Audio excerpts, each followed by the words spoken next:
As far as the chaos we find ourselves in these days, it's difficult to say which side pulled the trigger first. Erusia deployed an automatic intercept system with drones. Osea implemented long-range attacks to bypass them. So Erusia decided to sabotage Osea's communications and navigation technology.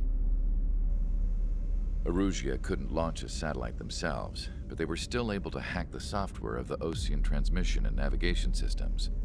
Before Osea even noticed, half of their satellites were hijacked. That's when things got ugly. In an attempt to knock out each other's capabilities, both forces launched fighters loaded with anti-satellite missiles at the same time. Only military satellites were targeted. However, their destruction created a debris field in orbit, which wiped out scores of other satellites, both private and government-owned. What kept the world relatively sane up to that point had been free-flowing data and information. But now, those were gone. All that remained was chaos and confusion. Government and civilian broadcasts and transmissions were cut off. The flow of information had ceased. Forces on both sides of the conflict now found themselves unable to communicate with their superiors. Many of the smaller countries annexed by Erusia and yearning for their independence seized the opportunity and started their own uprisings. As for why some of Osea's military decided to break off from the main force and continue on their own, I have no idea.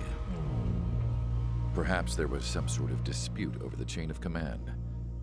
The continent that had once seen wars that were only fought between Osea and Erusia was now full of numerous conflicts between rival leaders vying for power. Insurgencies were everywhere. I even heard a rumor that a group of Osean convicts had rebelled. Rumors. It never ceased to amaze me that even at a crazy time like this, something as trivial as a rumor could find its way here. Communications from corporate were cut off. Apparently, the entire computer network was down. It was a wise decision to make our drones autonomous with AI instead of being radio-controlled. Wise and forward-thinking. Even with their GPS offline, they can still use their sensors to navigate as long as they're working properly. I'm sure the drones are still working perfectly, following their mission orders to the letter. I wish I could upload Mihai's new data to them. But without a connection, I can't upload the software to the active drones. The new ones we're making, though, there should still be enough time to upgrade those before they're activated. I'll be taking the data I've acquired away from the front lines now. Oh, and I'll be taking the girls, too.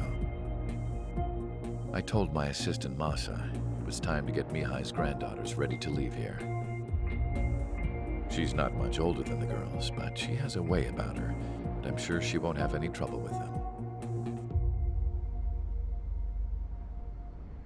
I saw a plane flying off in the distance.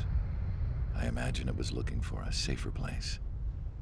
The plane had a rose emblem on it.